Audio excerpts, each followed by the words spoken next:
नमस्कार. माझ्या यूट्यूब चॅनलमध्ये आपल्या सर्वांचे मनापासून स्वागत आहे. पगारवाढीचा धमाका. 7व्या वेतन आयोगाचे सर्व रेकॉर्ड मोडणार. सरकारचा नवा प्लॅन. कर्मचारी आणि निवृत्ती वेतनधारकांसाठी अत्यंत महत्त्वाची बातमी. नॅशनल काउन्सिल JCM स्टाफ साईडने वेतन आयोगासमोर 51 पानाचे विस्तृत निवेदन सादर केले आहे. जाणून घेऊयात काय आहे निवेदनात. त्यापूर्वी चॅनलला पहिल्यांदा भेट देत असाल तर लाईक करायला विसरू नका, सबस्क्राईब करायला विसरू नका, नवीन अपडेट्ससाठी बेल आयकनला प्रेस करायला विसरू नका आणि माहिती आवडल्यास आपल्या सहकारी मित्रांना शेअर करायला देखील विसरू नका. कर्मचाऱ्यांचे किमान वेतन 18,000 रुपयांवरून थेट 69,000 रुपये करण्याची शिफारस करण्यात आली. 50 लाखाहून अधिक कर्मचारी आणि निवृत्ती वेतनधारकांचे जीवनमान सुधारण्यासाठी हे पाऊल उचलण्यात आले. या निवेदनातील सर्वात कळीचा मुद्दा म्हणजे फिटमेंट फॅक्टर.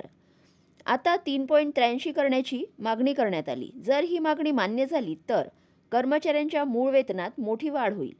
या व्यतिरिक्त वार्षिक वेतनवाढीचा दर 3% 6% करण्याची महत्त्वपूर्ण चर्चा या निवेदनात करण्यात आली. दरवर्षी 6% वेतनवाढ मिळण्यास कर्मचाऱ्यांना मोठा फायदा होणार आहे. वेतन संरचनेसोबतच घरभाडे भत्त्यामध्येही वाढ करण्याची शिफारस करण्यात आली. नवीन प्रस्तावानुसार X श्रेणीतील शहरांसाठी 40%, Y श्रेणीतील शहरांसाठी 35% आणि Z श्रेणीतील शहरांसाठी 30% HRA देण्याची मागणी करण्यात आली. प्रत्येक 5 वर्षांनी शहरांच्या श्रेणींचे पुनरावलोकन करण्याची सूचनाही करण्यात आली. पगारातील तफावत कमी करण्यासाठी किमान आणि कमाल वेतनाचे गुणोत्तर 1:12 ठेवण्याची शिफारस करण्यात आली.